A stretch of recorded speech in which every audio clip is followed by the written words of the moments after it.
Part-Time Nerds, episode 6. Episode 6. How you doing, Ray? I'm doing great. Yeah. How are you doing? I'm doing good. Long time no see. Tell the audience, when's the last time we were touching base? Less than 24 hours ago. So what ended up happening is that we shot the recording for episode 5 yesterday, and we did not get our calendars straight. And when we woke up this morning and realized our whole YouTube stream was flooded with all S9 news, we didn't realize that the embargo was lifting this morning. So I figured we'd record a second episode right on the coattails of the last episode. Yeah, quick reaction to the Galaxy S9 announcement at the Mobile World Conference in Barcelona. Is it Mobile World Conference or Mobile World Congress? Oh, shoot. Congress. Oh, part-time, ladies and gentlemen. Part-time, baby. See, we're authentic. Authenticity is key. Hey, I knew what it was. Don't want me to. No, you questioned it when you made that comment. I knew what it was. I just didn't want to make you feel bad. But yeah, good cover. Man. You're a professional. You're not a part-time. Maybe a little more professional than you now, due to certain circumstances in our personal lives. Here we go. No, we're not talking about that. Woo! We're talking about practice here. We're talking about practice. Okay, Galaxy S9. It wasn't released today, but it was the big announcement of them officially revealing the phone. Because I know a couple days ago it was already leaked. Yes, videos were leaked of it. Samsung's their intro video to it got leaked on YouTube. And in the video, it very clearly stated, this is the Galaxy S9. So there was no hiding and denying it. But yeah, it was released, and we both know what the big change is. So let's save that for later. Yep. Initial thoughts, Ray. So what's piquing your interest, or what's picking up on your mind in terms of changes and non-changes? I mean, it's a solid iterative upgrade. I mean, again, if you want, No, let's do this again. Okay, on 3 we say good, but no, I'm kidding. Just horrible. No, it's great. No, it's great. No, S9? Galaxy S9. Okay, yeah. So first impressions sounds good to me. So they're basically on their off year where they rather iterate on what they did in the prior year rather than like trying to add new features. Yeah, rather than a huge overhaul. Yeah, so they kind of did this back in when the Galaxy S6 that first did the glass back. Mm-hmm. And the S7 came out the year after that, and there wasn't much change. They just refined the design. Another refinement. I mean, It makes sense. You're going to put all that stress on the design team each and every year, especially if you have something good, and then you just change it. The Koreans are used to working 24 hours a day. Oh, man. we can't hang with them. Yeah, we can't hang. But, so last year was their revolutionary change where they changed the whole design, changed the aspect ratio, reduced the bezels. Big time reducing of the bezels. Yes, very much so. Mm-hmm. But this year, if you just took a glance at the phone, you pretty much wouldn't be able to tell at all. Yeah, especially from the front, you wouldn't tell at all. Which version of the Galaxy S is this? Yeah, so a couple minor changes. There are the dual cameras on the bigger model now. Yeah, they added that to the bigger model, the Plus version. Just the bigger model. Yeah, because it used to just be, it used to only be on the Note series. The Note was the first to do the dual cameras. Mm-hmm. And Samsung, now it's also on the Plus version. Yes, but they left it out of the regular version? The standard version, yeah. Thank you. So yeah, you take a look at the standard version from the front, you basically couldn't tell anything. The bezel shrunk maybe a little bit. By like a couple millimeters. Mm-hmm. But if you're just glancing, you're not going to be able to notice that. But I mean, it still looks great. So, I mean... Yes, it does. Yeah. And what else? They moved the fingerprint sensor to a more sensible location. Yes, more sensible location. A more functional location. So I picked the word sensible very specifically, Ray. So you don't smudge your camera sensor. You know where that fingerprint sensor is. It's lower and more reachable. That's pretty much the biggest criticism last year. Yeah. Was placement of the fingerprint sensor, but they had to move it away from the front because they were doing that whole new bezel thing. Yeah, and they try to keep it seamless. Mm-hmm. Keeping it on a rectangle instead of some weird shape. But they were able to fix that now with this design. Everything's just aligned. Yep, and it looks pretty good. It's not exactly in line because the camera is in the center. The fingerprint sensor is below it, but then the flash and the the ambient light sensor is to the side of it. So it's not exactly the most seamless thing, but I get the look that they're shooting for. It looks fine to me. Mm-hmm. Well, actually, it looks a bit better than that. It looks great. Yeah, it looks great. Yeah, and I like the decision that they did last year where no matter what color phone you got, the front face of the screen was always black, no matter what. Oh yeah, you gotta hide the sensors. And then you make your bezels look even smaller when it just blends right into the screen especially when you have an OLED panel. It just looks even better when the front panel is black. Yeah, it just blends it all together. Absolutely. We're going to touch on OLED again. You want to talk about that for another 45 minutes? I can. This is Super AMOLED. Let's go. Super AMOLED. Yeah, Samsung's had that the whole time. Yeah, to go a little bit in the background, my first Android phone was the first Galaxy S, the T-Mobile variant. What was it? Do you remember what the T-Mobile variant was called? The T-Mobile Samsung Vibrant. Oh, Galaxy Vibrant. Yeah. No. Galaxy Vibrant? wasn't in the name. Are you sure? This was back in that time where all the carriers had all the power in the world, so they could just make whatever variation they wanted on whatever phone. That's no, weird. it wasn't like Galaxy wasn't even in the name at all in like the U.S. advertisement. T-Mobile was called the Vibrant.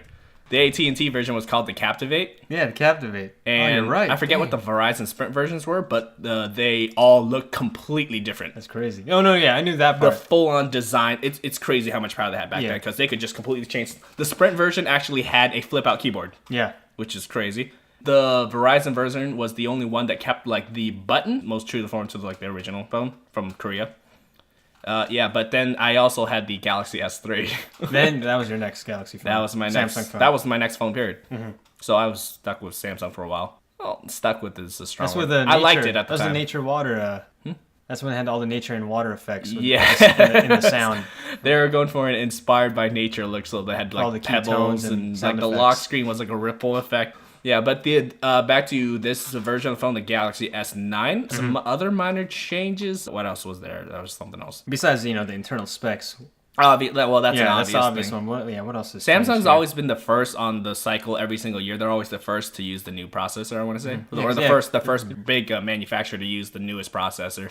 And Google's usually the last one to stay on the tail end of that processor. Dang it. It's kind of a smart decision because they want to be like the... work out all the kinks. The end-all be-all kind of final refinement of that year. Yeah, exactly. You get to see how everyone else does it where they could improve on.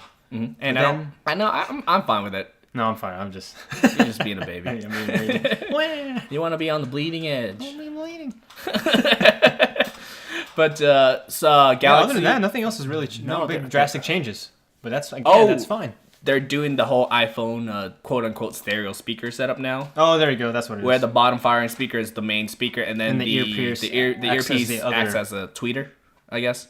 It's not a balanced sound, but it's better than nothing, I suppose. And I'm fine with that if they want to maintain those bezels. If that's a sacrifice. Wait, so it's not a stereo? It is a stereo setup, but it's like obviously the bottom firing speaker is going to be stronger than the tweeter. Okay. Yeah, and I'm fine with that. It's better than nothing, in all honesty. It's not that one, like the last version was just a mono. Yeah, and from the bottom. With Samsung's priority on the bezels, there's no way they could have done stereo-facing speakers. Yeah, and I'm actually fine with it not being front firing as long as it sounds good. But I have to see. I haven't had any testing with it. Yeah, supposedly a little louder. No, I mean we haven't touched this phone. Me and you are always excited when Samsung phones come out. Yeah. But both of us know we're not going to get it. Just because of the software, but that's another thing. Every single year they get better at their software. I got to admit that. They do get better. They do get better at their software. But it's never quite where we want it to be. Never quite enough where we're going to jump. Where we're going to actually jump and get that phone. Yeah, but it's a good starting point for like kind of just sets the tone of the year for everyone else to follow suit pretty much. Correct me if I'm wrong, but Samsung at this point is the biggest phone manufacturer globally. Yeah, Samsung should be. Yeah, because Android as a whole has been ahead of iPhone for a while now, but Samsung just as its own entity has already been ahead of iPhones globally. Actually, I don't know about that. Oh, because of the Asian markets. Oh yeah, Asian markets. Yeah. Yeah, you're right. But Android obviously they have all the phones in the world. They have more people have Android than iOS. Yeah, but if say you go outside, not just outside of America, but if you go out of our area, the West Coast, certain pockets of the United States and globally, it's not iPhone versus Android. You're talking about units sold, not revenue. Sure, yeah. Yeah, okay. But name brand wise, it's not iPhone versus Android. No, in certain areas, no one's ever heard of Android. Everything that's not an iPhone is a Samsung. Yeah, that's the interpretation people have. Yeah, it's a good thing for Samsung. Yeah, marketability for them. They understand. They are masters of marketing. That's why they don't have to go stock. They could do whatever they want with that. Yeah, I've always been of the strong belief that me and you subjectively think stock Android's better. Yeah, but I honestly think if Samsung ever went to a stock Android look, all those Samsung fans in the world would just lose their minds. I don't think they would like it. They wouldn't like it. No, because they're like, oh, I'm missing out on these crazy features. I'm like, how many of these features? How many times do you actually use those features? Yeah. Yeah, but it's always, it's nice to have. It's nice to have. If it works. Fair enough. Even if it works. Yeah, so another minor change is they changed up the colors this year. a brand new color, one that looks really good in my opinion. But then they also took out my favorite color from last year. Which one's your favorite color? Last year they had the black, the platinum-ish color. That one's coming. They had out of state, but not in the U.S. globally. On international markets. But the color I liked was the orchid gray. No, okay. It was kind of that like metallic-ish, really dark blue, gray kind of color that was like really subtle, but it was nice. It was subtle enough to not stand out, but like if you didn't want to go completely black, because black always looked a little plain to me.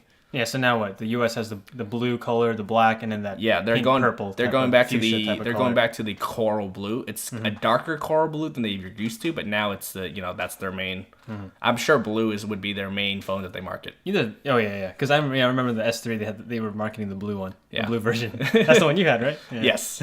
Well, back then there was no black version. Yeah, there was no black. Yeah, it was just. Personally, I would get the black. So. Yeah, fair enough, but it might look a little boring. And in no, terms it'll get boring. Yeah. Doesn't stand out. Yeah, on camera, and plus in terms of marketing, Samsung doesn't want to be like, oh, we're the phone that doesn't stand out. They market. You gotta have the color has to pop out. Yeah, it has to be vibrant. It's what do you call it? It's a status symbol is what I meant. But the new color is the lilac purple. I don't know what they're calling it lilac purple. I think lilac something. It looks a little purple. It looks a little pink, but personally I would never use it. But I understand it's a very nice looking phone, just as a general statement. Oh yeah, just like Apple does with their rose gold or whatever. You have another option, but if you don't want the boring color or something else. Yeah, I like stands out. Yeah, it looks good. There was one more tiny little change that I can't remember. Oh, just the FYI. So far, I am halfway confirmed in my prediction that the S9 would keep the headphone jack. It did. Yeah. Oh, yeah, that's well, right. The other half of the prediction is that the Note 9 will get rid of it. We'll see. The Note? We'll see. We'll see on that one. But to bring to that point, that they did keep the headphone jack, which is a great for us. Yeah, especially they're one of the big manufacturers that matter. That people notice, and they kept it. Yeah, because my biggest concern is the moment that Samsung gets rid of their headphone jack, everybody's getting rid of their headphone jack. Not just the big guys. No, but a lot of the Android manufacturers they already have doing it. I'm saying at the moment Samsung does it, it's completely gone, dead. Nobody. Yeah, that sucks. It does suck, but that sucks. At least they still have the SD card slot, so that's good. They did. Yep. Yeah. That's the great thing. I don't think they're going to drop it. That's something, again, to push. Yeah, it's the maximum capacity is going to 400 gigs. We're getting to territory that's kind of ridiculous. Okay. I mean, that's good to have. It's better than none. It's not a bad thing. Nothing. But yeah, you want to go? Let's run through the specs. I'll run through the specs. Go ahead. Yeah. Okay, so you're the master with the laptop in front of you. I got it right here. So the Samsung Galaxy S9 comes with a new Qualcomm Snapdragon 845 processor. Mm-hmm. So I think that's the first big manufacturer with it, correct? And like we said, Samsung's always the leader in the newest processor. And then the S9? Oh, 1 second. I'm sure like internationally they're going to be using their own processor. Yeah, the Exynos. Exynos. That's exactly what they're using. Okay, but the equivalent in America they'll be using the Snapdragon 845. Okay. And then S9, 4 gigs of RAM, and the Plus version will have 64 gigabytes of storage. That's the base model? Yes. For both of them? Mm-hmm. Oh, wow. Did they do that last year? 4 and 6. I don't know what the... Last year, I think, was 32 was the base. It was? This time it's 64. Yeah, because I think it's 64 now. Well, because last year was it wasn't. It was the Google Pixel one that was still on 32. I think everybody was 32. Oh, really? Yeah, I thought everyone jumped to 64. The 64 was the Note, and like the iPhone X was the base model. Okay. And the Plus and the 8 and things like that. Yeah. And then 3,000 milliamp hour battery for the S9. The Plus version has 3,500 milliamp hours, and then the IP68 water and dust resistance. Same thing. So nothing new there. Mm-hmm. Yeah, one of the things that they did change, I don't know if I agree with it or disagree with it necessarily. I haven't had too much time to think about it. But last year, the two models, the Plus and the standard version, equivalent specs across the board, except for the screen size, obviously, and then the battery. The screen size and the battery. Those are the only real differences. They're differentiating between the two tiers. Like they're marketing as this bigger phone is the better phone. Mm-hmm. Yeah. I don't know how I feel about that. Yeah, that's true. Huh? Well, they're taking, I guess, an iPhone Apple stance where the bigger version has the better camera now. Yes. So what it is they have the dual camera on the bigger version, which was exclusively to the Note, and then they have 2 gigs more of RAM. 2 gigs more RAM now. In terms of real world usage, have you ever noticed RAM? No. Nope. Maybe I've never been able to compare apples to apples, but I don't feel like RAM's ever been an issue. I don't think it's an issue, especially 4 to 6. I don't think you're going to notice that. But to be fair, you and I are pretty minimalist when it comes to using our phones, so we never have too many apps on our phone at any given point. Or too many tabs open on. Yeah, so we're not jumping back and forth. So maybe we've never encountered the problem of like apps getting cleared out because of RAM shortage. Mm-hmm. But what are you gonna do? They're differentiating with the RAM. That's their choice. Filling up the stat sheet when it comes to specs. Yeah, I don't know. Does RAM on a phone scale really take up that much space? I don't know. But I mean, no, but 4 and 6, they're way more than they're efficient. Yeah, Sufficient. I think 4 is a good baseline. It's a good number right now. Yeah, For 2018, that's a good number. I wouldn't have been bothered if they say they both had 4 gigs of RAM. So, yeah. They're trying to differentiate the two. Yeah, and then going back to the dual cameras thing. You want to open up that can of worms again? That's the one. Dual camera. Now back. Now with the Plus version. Yep, I'm still not a fan of dual cameras. I don't see the point of having a second sensor ruining your design. That's the key thing. That's the key thing. It looks ugly. I think it looks uglier than a single sensor, and I don't think a telephoto lens justifies anything. You don't need the second lens to do bokeh. It's nice to have it, but you don't need it because Google has shown you don't need it. If Google had dual sensors, they could make it even better. It's that whole idea of physical and digital. Analogs always provides you with that more options at the very least. And ability. Okay, I get that. It's a physical sensor. Yeah. And it's not just a digital software trick. But 2x zoom still seems useless to me. Because I don't know. Depends on the shot. Does the ability to zoom affect your focal distance? Yeah. Okay, it does. Your minimum focal distance. What do you mean? So if you're able to 2x zoom, does that make your minimum focus distance smaller? Before like the camera will actually focus? Oh, I'm not sure. No, we're going to have to look into that one. Yeah. You care more about photography than I do. Yeah, I didn't even notice. Yeah, I never really wondered about that on the smartphone camera. Well, fair enough. Never got that close to the I've never smartphone. been into photography, but I do like learning about it. So, Yeah. that's the reason I asked. But, this year, do you want to hop right into the biggest change? The biggest change is the one everyone's most excited about. Yeah, everything else addition. has been a slight iteration, kind of a refinement. But the biggest change this year is the revamp of the cameras. Revamp camera. Both the S9 and the S9 Plus have a new sensor that lets you change the aperture. Yep. It lets you switch between 2 apertures. Yep. I don't know if it's the first smartphone to do it, but at least the first smartphone that matters to do it. I'm pretty sure it's the first one. Yep. Yeah, but the main point, one thing we want to clear up is that you don't get to like change the range between 2 points of the aperture. It's one aperture or the other. It's a binary switch. Yep. It's f1.5 and f2.4. Those are the 2 aperture. It's 1.5? 1.5 and 2.4. Fair enough. Okay, here's the main thing of the day. Explain to me what aperture is. I got no clue. I get it has to do with the amount of light you can capture, but like physically, it's just a physically opening. What is it? Physical opening of that sensor. So with the f1.5. So I guess an analogy is how closed your eyelids are. Yeah, the size of the diameter. The diameter that's of open. Okay, gotcha. And so the lower f-stop, f1.5, will be a larger aperture. A larger diameter, larger opening, so you can let more light in. The bigger the number, the smaller the size of that diameter. Right, and that lets in more light to capture in low light conditions? No, less light. Bigger number, smaller No, but I'm saying at the lower aperture, you let in more light. Yep. What's the trade-off? More light comes in. It sometimes can get a little soft. You lose a little bit of detail. But the point is when it gets to a certain lighting condition, like low light, you need that. Okay, but so that I understand on the very far extremes. On far extremes, if your aperture is too low, you get a blurrier picture. Yes. The lower number, that f1.5, creates that bokeh effect. A better bokeh effect. And then on the other end of the spectrum, you use a larger aperture, you let in less light, but the picture is generally sharper. Yeah, you get a little sharper image. Okay. Because you don't want that bokeh effect. It's not blurry. Like say you're taking a landscape shot, you want a higher f-stop, like f20. Everything's in focus. Because in a landscape shot, you're getting plenty of lighting already. Yeah. You don't need to adjust for that in terms of on your physical hardware. Or you just take a longer exposure, let more light in. See, that's another thing. Just exposure. Yeah, but in terms of camera stuff, confuses me. No, I don't even know. I'm probably explaining this wrong too. But at least for the Galaxy S9, you have this 2 apertures to work with, f1.5 and f2.4.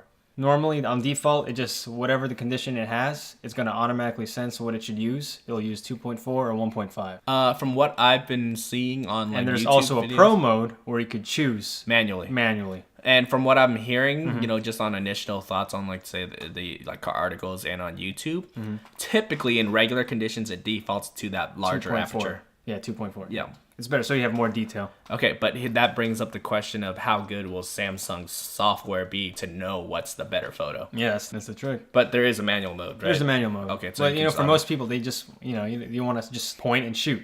So hopefully their software does it justice. And I don't know if it's equivalent, but I don't have much faith when it comes to Samsung Software software. still has just like the S9 or just like the S8, the S9 and S9 Plus has the dedicated Bixby button.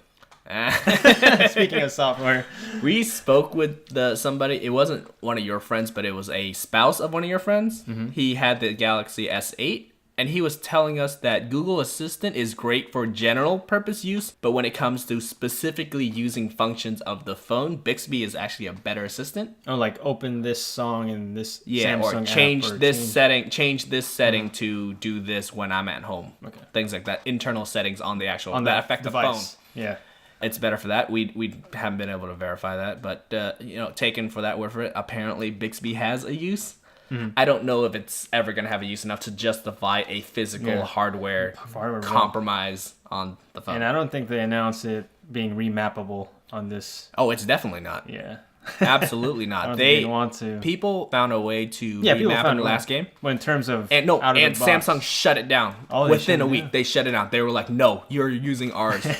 So that's kind of the attitude that a lot of people just haven't. I think you can turn it off, right, Bixby? So you don't when You you, can turn it accidentally off. press. You can turn it off completely, but you can't remap the button. Yeah, but if you're playing by Samsung so you don't rules. accidentally activate it. You could turn it off. Oh, people accidentally activate it all the time. No, that's what I'm saying. You can you go to the settings to just turn it off so when you press it, it doesn't activate. I don't know. We're gonna have to go to Best Buy and ask Bixby. Bixby, turn yourself off.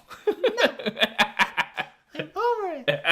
Stop making that joke, man. I'm telling you, people aren't gonna No, get that. Key and Peele. Watch it. Oh, another cool thing about the camera though. 960 frames per second at 720p. Yes, pretty crazy. I will agree with you. It's cool. No, but no, it's I can argue against its utility. no. It's just cool what they could do with it. Yes, Sony actually did this last year with Sony's like premium phone. I forget, it's Xperia XZ, whatever Prime or Ultra, whatever it is. There's their flagship, quote unquote, and Sony. I got problems with you. Which one is their flagship? XZ? Which one is it? What is it right now? XZS or something like that. But then there's the flagship, and then there's like the overkill flagship. Sony's overkill flagship did it last year with the 960 frames per second slow motion at 720p. That never got tested out because again, nobody buys Sony phones. Yeah, from the videos I saw, it still looks grainy. Even in good lighting conditions, it was pretty grainy. I mean, it's tough. 960 frames per second. That's nuts. Yes. Now Samsung's doing it. They are throwing their little mix in it because they're adding their own software. Again, back to Samsung software. We'll see. There's a setting where the slow motion gets triggered by any sudden motion. So you don't have to personally time when the slow motion kicks in. Oh, that's cool. And we want to make it clear that you can't just record a video and then all of a sudden decide afterwards to trigger the slow motion here during this post. You have to trigger the slow motion while you're capturing the video. Oh, you do? Yeah. Really? Yeah, because Samsung. Oh, wow. No, because that's why they're limited to a 2-second video. Or not a 2-second video, but 2 seconds of slow motion. Because otherwise it'd be too big of a file to manage. Okay, this is just for 960 So at yeah, 720. the only way you can shoot slow motion video is to go into the slow motion setting, set that up first, and then shoot it. As I understand it, you can't just pick any video and all of a sudden decide, let's make. Oh that no, slow no, motion. yeah. No, you have to go to the dedicated. When you go to the camera app, you go to the dedicated 960. Yeah. But At you 720 also shooting can't mode. you also can't decide to shoot in regular speed first, and all of a sudden decide here's where the slow motion kicks in. No, yeah, you just usually record it and then You record it. You can and adjust and then when the slow mos come in though after you record. I don't think so. Because you can do that with the iPhone. Is that how the iPhone works? Yeah. Okay. But you have to be in the shoot. You shoot in that mode, so it captures all that data. And then in you can post, pick you can one? adjust when the slow motion comes in and out. Oh, okay. Yeah. I might be completely wrong. Then we'll verify that. But yeah, you can't use old video, take it, Oh, and then that's physically impossible. You can't create. I don't care how good of a creator you guys are. You can't make something It's that not wasn't gonna look recorded. good. No. You gotta But do it natively. little grainy, but it's nice to have the option. Yeah. And then they also have an alternate slow motion mode that is 240 at 1080. 240 at 1080. So that and the iPhone can do that pretty well. So that's the exciting part because that's the one you could use and it won't look grainy in the good lighting conditions. Yeah, and then there's also the option of 4K at 60. Okay, that's but cool. apparently to you that doesn't matter. Right. Well, it matters if you use 4K, you shoot 4K 60 and then go to post to slow mo. Can you really slow mo at half speed? Yeah. Is that really? Obviously 120 would be nicer and then 240 even better, but 60 you could slow mo. But they're giving you options on the camera. Yeah, it's so all nice. that's all good. The weirdest thing is when you actually see the aperture on the camera change, it's kind of freaky. No, it's pretty cool. It's a little unsettling It's like to an watch. iRobot. because it's such a mechanical switch that it's like, Yeah. and I'm just like, what the heck? Yeah, it's so cool. Yeah, but it is very cool. But I don't know, with the way it jumps around, the hardware jumping around, and to change the aperture, it's a little jolty. I'm worried about the longevity of that actual mechanical part holding up. No, it should be fine. All DSLRs do it all the time. But yeah, at that small scale, we'll see how it things on a we'll small see. scale break a lot easier. Because this hasn't been done for I a mean, I long would've- duration of time before. So I would have figured you'd be the more worried one about this situation with what happened to your iPhone 6. in your iPhone 6, remember, there's like an internal piece of your camera that actually got shifted, and the plastic kept creeping closer and closer, and it actually offset the lens. Oh yeah. And it got to a point where it almost pretty much covered the lens. There was like this weird little plastic ring inside that kept shifting around. I wanted it to though, so I could return it to. I could have got a new warranty. You iPhone. can warranty it, yeah. Yeah, but it didn't. But I could get a new battery, so I'm gonna do that eventually. Maybe I'm just overly concerned on that, but We'll see. No, but you're right. that shouldn't be something that people worry about until it happens. Yeah, until it happens. Yeah. But it's something you should worry about. I mean, to point out. Yeah. Makes sense. It And- hasn't been done before. Something else with what else? There was other features of the camera that we're not remembering. Well, I mean, the second rear camera, the telephoto 2x Yep, zoom. on the Plus version. It's gonna be I believe, f2.4.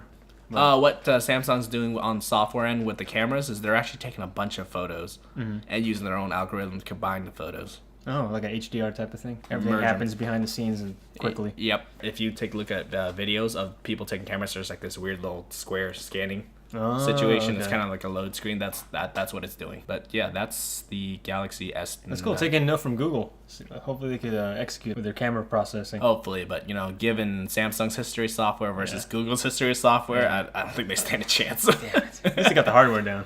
Yeah, and funny thing is, one of the videos we were watching, we can say it, Austin Evans video. Austin Evans? Oh my goodness. 4K. 4K HDR. Look at that. That was his an Galaxy amazing S9 video. But point being is he shot some footage on the S9, and with the way the camera was calibrated, the skin tones were really red. Really red. So Samsung's still going at that ultra saturated look, which looks good to the average glance. But if you start looking at skin tones, it was looking really red. So And yeah, one of the guys had a red shirt on. it just super blew red. it out. Yeah, because so, there's a big portion of red on your video. but that's par for the course for Samsung. That's the direction they always go. Yeah, that's deliberate. They made that decision. Yeah, in It's not terms like of a an marketing accident. term, it's worked. Especially, everyone's leaning towards a saturated look now because of Samsung. Yep, Google got a whole bunch of flack last year because they weren't pushing towards that. Saturated look. Even the iPhone now, they always try to stay natural to the true look, and then you can do whatever afterwards in post. They're also moving towards a saturated look Are they? because of the market. Yeah, Oh, I didn't know that. but it's obviously not as exaggerated as Samsung's. Do you think they're actually pushing towards more the saturated end, or is it just an effect of just people not being used to what an OLED screen looks like on iPhone? No, they're actually going to more of that route, Okay. but obviously not to the extreme as Samsung. Yes. They're like if you have to put Samsung- the Google Pixel 2, the Samsung Galaxy S9, and then the iPhone. iPhone's in Still the the- middle, in yeah. between, but towards the Pixel. Are we talking screen or video? Screen. Oh, okay. Like screen Fair enough. saturation, you know what I mean? Gotcha. Okay. What else? What else? Well, the front-facing camera, I think it's the same f1.7 Yeah, I don't front-facing think the 8 front- megapixel camera. The front-facing camera didn't change. Oh yeah, in the rear, I forgot to iterate. It's a 12 megapixel camera. Not the same sensor, but Same the same megapixel megapixel count. Yeah, I think Let's at this see. point we can safely say that 12 megapixels is kind of the sweet spot in terms of capturing light and And sharpness. still maintaining that detail and sharpness. Yeah. Yeah, because if I recall correctly, 4K is something slightly north of 8 megapixels. Okay. So they're good with 12. Maybe they could push 16 next time and still do low light well. Especially with the tech and development and software they have today, they could push that on the next round. I think if they pushed it up to 16 megapixels, we might be dealing with a bigger camera bump again, which I'm not okay with. That's true.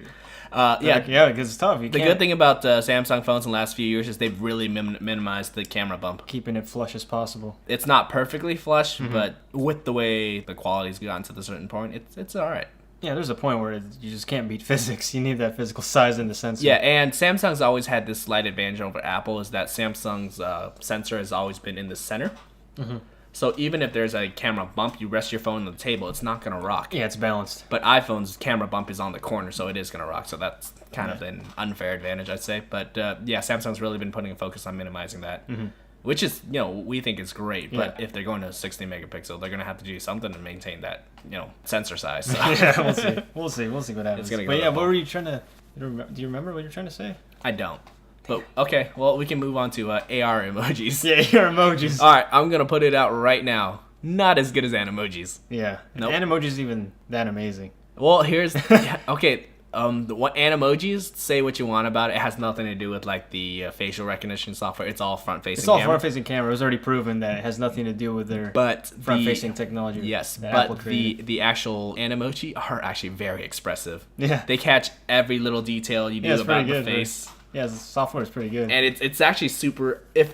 If there's no utility to it, at the very least, it's very cute. Yeah, it's cute and fun. I mean, at the end If of you've the day, ever played around with the pig Animoji, Yeah. and this again, the big one. if the audience doesn't remember, it takes a lot for me to give Apple a compliment. But the pig emoji and Animojis is very expressive, very cute. They can't capture the tongue though. No, Or they chose not to. there might be some weird stuff with people with tongues. Maybe they were worried about protecting the kids, as people do on the internet. Dang, see, But- guys, see what you've done. The problem with AR emojis is that they don't look very good. I don't think they track very well, and they're also ultra creepy. Yeah, because they're trying to take your actual self, and not just another character. They're Apple- augmenting your actual face. Apple's Animojis have pre-built characters. Samsung's trying to build a fresh character every single time you open up their AR emoji, and it looks creepy. It tries to create you as well as possible. Imagine a scenario where they CGI'd Leia into Rogue One, but imagine if they did that very, very poorly. I think you could do other things too. They have like animal faces too. It's just not as cute and whimsical. The tracking is nowhere near as natural. Yeah, it's very blocky and it's not as expressive. Yeah. And since Apple's is just a front-facing camera and not their Face ID, it's obviously just a software thing that Samsung rushed into as a quick response to Apple's Animoji. I don't see why they felt like they needed Yeah, to they compete in didn't this have to- market. Yeah, you didn't have to. Animoji's cute, but nobody uses it. Yeah, it's not you have to if I compete in understand it. correctly. And in typical Samsung fashion, they always throw in features that are dumb and no one will ever use. One of the biggest As things, long as it doesn't get in the way. Yes, but one of the biggest WTF features that I saw, What? it's built into the front-facing camera where they can AR makeup onto someone's face. Oh, I heard about that. Yeah, and it's not just like a makeup effect like Instagram does or where everyone plays around with. This is a makeup effect for the purpose of selling that Yeah, brand's they're trying makeup. to suggest, yes, this is the product for you. Yeah. See how it looks on your face? Who- AR. Who in their right mind thought, oh yeah, this is a useful feature. This is a mass appeal. We got to include this. Yeah, you're going to go to the store to do this. You're not going to look through a phone. Yeah, Samsung, get your priorities straight, man. Come on.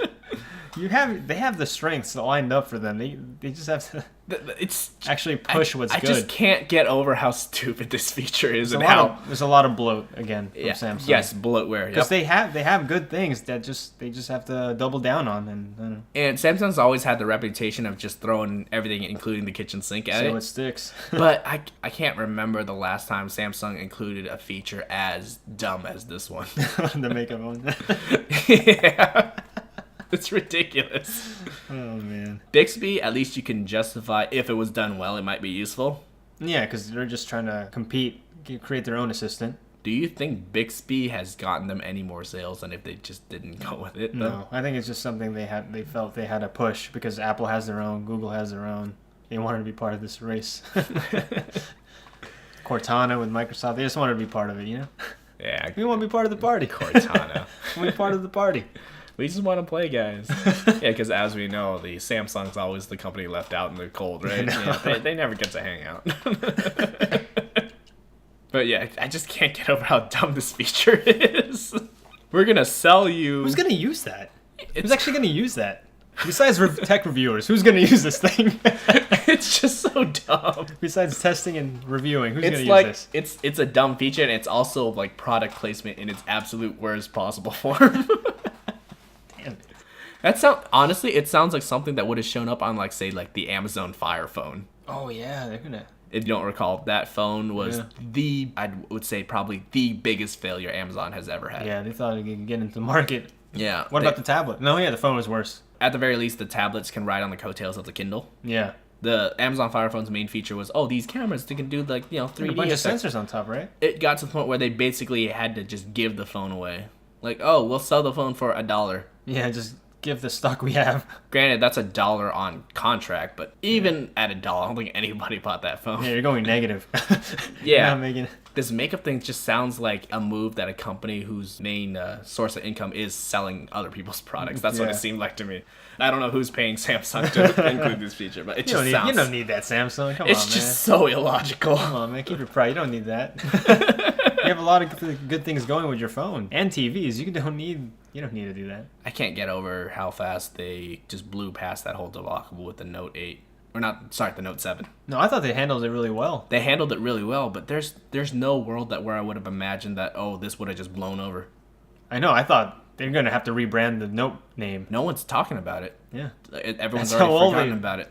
That team just did a great job in putting that under the rug. Again, Samsung's PR team. Mm-hmm. They're just amazing. For that portion of it. Yeah. But everything else too, they're doing really well with what they have. Yep. Makeup thing, like, all right, guys, here we go. Let's see what happens. I'm almost inclined to believe that Samsung, like when they're sitting down designing a new phone, the marketing team gets first say, and everyone else has to build around that. That's a conspiracy theory that I have in mind. Yeah. It sounds... They just rolled the dice. All right, it's Bob's turn. It sounds credible to me. All right, these are the things that we can sell on. Mm-hmm. Now make it. Not so much, these features will be really useful, and then you guys market it. No, I think, watch me. I think the marketing team gets first dibs on the features of the new phone. That has to be the case. Come on. There's no other explanation. Well, there's plenty of explanation. But granted, conspiracy theory. So, one quick note. Yeah. No. I didn't know. That wasn't on purpose. From what you're seeing with the S9 and the S Plus, what are your theories on the Note 9? Have they changed now? How are they going to differentiate? Especially with the Plus version getting the dual camera setup. Plus this iteration of the Samsung's S9 phones, they have facial recognition now. They have the iris scanner on top of facial recognition. So obviously that's going to be included in the Note 9. Mm-hmm. What do you think is going to be like the flagship, marketing feature that the Note 9 is going to do this year? Besides the stylus, how are they going to add on to the stylus, improve on the stylus feature? My gut feeling... It's a nice feature. Yes. Mm-hmm. My gut feeling, if I wasn't concerned in terms of timeline, my gut feeling would have been the fingerprint sensor embedded into the screen. Oh yeah, but I don't think that is ready. So I don't think that's going to be it. So I can't for the life of me think of whether they're going to try to market this phone. Yeah, because I think those fingerprint sensors underneath the panel itself for these big manufacturers producing at that scale is going to be next year. Mm-hmm. So the Note 7's biggest marketing feature was the iris scanner. Mm-hmm. Wait, no, it was the Note 6. They skipped the Note 7, didn't they? No, they had the Note 7. That's the Note 7 was the one that blew up. Yeah, that was Note 7. So the Note 6 biggest marketing feature was the iris scanner. The Note 7's biggest marketing feature was don't buy it. But it probably would have been phone of the year if just... Yeah, maybe. What was the biggest marketing feature for last year's Note? I don't remember. That's the thing. The dual camera. That's what they push. Besides the stylus, the dual camera. What, it was a dual camera? Yeah. The one that blew up? No. Note 8. You're talking about Note 8. Oh, I'm sorry. The iris scanner was the same year as the phone that blew up. That's when they you're talking about the 7. Yeah. Sorry. Yeah, okay. They skipped the 8, and now we're on the 9. Wait, what do you mean skip the 8? We're on Note 8. We're on Note 8. Yeah. Note 8 has the little cameras. I am sorry, ladies and gentlemen. I'm thinking of Windows. We're thinking about Windows skipping 9. Yeah. Yeah, that's what you're thinking of. My bad. 7, 8, 9. 7, 8, 9. 7, 8, 9. That's why it's not there. The 10, baby. Yep. Yeah. But yeah, what else can they do? Stylus, dual camera.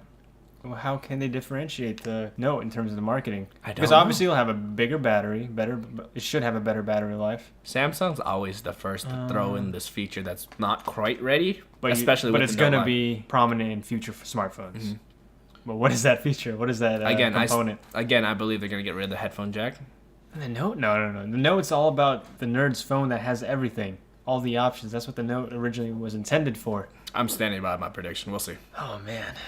I think that's next year. All that, discontinuing the headphone jack for the Samsung Galaxy phones, that's next year. Oh man, this has to be next year. This is why we don't work for these companies, because we're not innovators. We can't think of an idea. Oh no, we're not good. We're just trying to make a podcast. Oh look, you're laughing. We don't know what we're doing. What they could do is the other rear sensor, the second dual camera, can also have a variable lens. Quadruple aperture. See, I don't know. That's how bad I am. I don't know. All right, if I was a dumb man If I was a dumb man, I would say triple camera sensors. You got your regular lens, you got your telephoto zoom, and then you got a wide angle like LG's. It's a trifecta. Better stereo speakers. I don't think they. You think they're just gonna do the same things, earpiece and then bottom? I don't think that would be a term that they can market. Yeah, I can't think of anything. Wow. Is this what happens? Are we jaded? Like, is this what happens with the smartphone world? We're not jaded because 19. we're never jaded because we're not burnt out on Samsung. We kind of stay away from Samsung. I'm just trying to think how phones can improve. Like now, like we can see the tech in the future, but that's still coming and developing. Smaller bezels, Even smaller bezels. dual screens. Dual screens have existed, by the way. No, yeah. Yeah, there was that one weird phone. I forget. Called. It was like it wasn't Huawei. It was one of those Chinese brands. Let's go. But the regular screen on the flip side was an e-ink display. Yoga. The name of the phone was Yoga. I don't remember the brand, but it was the Yoga. I think you're right. Yoga phone? Yeah. Yoga Pro? Yoga Pro. Yeah, it doesn't matter what the Note 9 is. The Pixel 3 is coming. Fair enough. No, but I'm kidding. curious what I'm not curious on what the phone's gonna be like. I'm curious what Samsung's main marketing focus is gonna be for that phone. It's anyone's guess. They're gonna push the camera and the stylus. I think that's all it's gonna be. Iterative update. Okay, well, we're not gonna come up with anything. But one last thing to touch on. Not a big fan of Samsung's in the last few years that they've been doing. I don't like the curved screens. Not a fan. Yeah, I just want a fat. Do you mean just a curved phone in general, or are you talking about also the panel display? I'm talking about the curved display. Okay, yeah, because it actually does curve. Yeah, it's distracting to me. Yeah, I wish it was just flat. It is very nice that those curved displays allow them to make the bezels look even smaller. Yeah, they go even further to the ends of the. But whenever I see someone using their Galaxy phone with the curved screens, all I see is the glare on the very edges, and it clips elements on the screen. Just that little bit of distortion. A little bit of distortion. Just a tiny bit. And then that's enough. Physical light glare. Oh, the glare too. And then that also glass. Also the edges turn pink. Like a fully white background will turn slightly pink and warmer towards the edges. Like your OLED. My OLED isn't curved. Speaking of which, good thing various people talked me out of it when I bought my OLED screen. I was this close to buying the C6, which had the curved screen. Yeah, you wanted. I told you. I was like, what? Really? You wanted a curved screen? Just get a flat. Just do it traditional. Trying to invent the wheel here. Just get the flat screen. It looked cool. Do they exist now with the OLED line? No. Also 3D? No. Well, I mean, the problem is not enough movies are doing 3D well. That's why nobody's interested. Yeah. Samsung's still curving their screens. They curve their TV screens concave, and they curve their phone screens convex. Oh, yeah. I think that's hilarious. Yeah, you're right. Yeah, I wish it was just flat. Because sometimes you gotta jump from part-time nerd to full-time nerd. I think that's funny. Yeah, I just wish the screens were flat. I mean, it looks nice, you know what I mean? Aesthetically, you're just looking at a phone, but once you start using it, you're like, man, I just wish it was It's a flat. marketing thing. Yeah, exactly. They can sell it with the curved cool. screen. Look at that. Curved panel? Look at that. Yeah. OLED? But then once you're using it and you're just going through your email or something, browsing the web, I wish it was just flat. I don't know if the casual person that owns Samsung phones, I don't think they mind. I don't think they agree with us. Yeah, my friend has an S6. He doesn't care. He doesn't care. He doesn't mind. He doesn't mind, or he likes it. He doesn't mind. There you go. He doesn't like it, but he's like, I don't care. That's their problem. They're too part-time. They're sub-part-time. They're quarter-time. I'm sorry. That was terrible. Yeah, does that kind of cover your final thoughts? I think that covers our thoughts. But I mean, that's what it is, right? It's an iterative upgrade. So yeah, I think it covers our thoughts. We think it's a great phone. Great phone. We're not going to get it. Not going to get it. It's a great phone. I think that's the story of Samsung. It's a good start. Really good phone. I don't think we're going to get it. Well, that's our story. That's our story. This is my story. This is my story. Yeah, great phone and great start to the year, in all honesty. This is the first of the big flagship companies to release phones. Samsung Galaxy S9 and S9 Plus. Yeah, they're setting the tone. What's the order? Is it Samsung, LG, iPhone, then Google? Oh, wait, LG announced their phone, the V30s, right? Did they? Yeah. Oh. No, the V30s is just higher storage. Yeah, but it was still released during this conference. This Congress thing. See, that's the problem with being LG as a phone manufacturer. It's tough. You're always especially with Samsung there. You're always second fiddle to Samsung. Yeah. Not second, third, fourth fiddle. Yeah. Yep. V30s, yes, LG V30s. What's different about it? Apparently, it's just super iterative. Nothing really different about it. Just little minor, obviously specs, and then probably some software tweaks. Yeah, so that's. I don't think it's enough to go into it. Yeah, but kind of wrap it up. Samsung iterative year, same old SAMEsung. Which is fine. Yep. Because this is their second year of the revamp. Drastic change. Especially with Samsung's 6-month cycle. They alternate between their main phone and then their Note phone, which always pushes the boundary. So touch base again in 6 months, see where we're at. Yeah, no, this is definitely a solid phone, even though we didn't get to really check it out. Okay, this has been a very rushed and poorly planned part-time nerds again. So the usual. Yeah, but at the very least, usually we have a week in between to reset. No, this is a back-to-back because we want a quick, fresh take on this. Yes, Samsung Galaxy so S9 that you review. can get our fresh take, a month afterwards. Even all these quick takes, everyone's doing all these quick takes. We still really love going about these phones, so it's not just because we have to do it. We just want to give you our take on it. It's just our take. It's not the first take. It's our take. Episode 6. Episode 6. Please follow us on Twitter at PTNerds.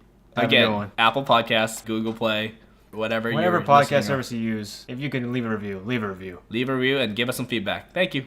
Have a good one.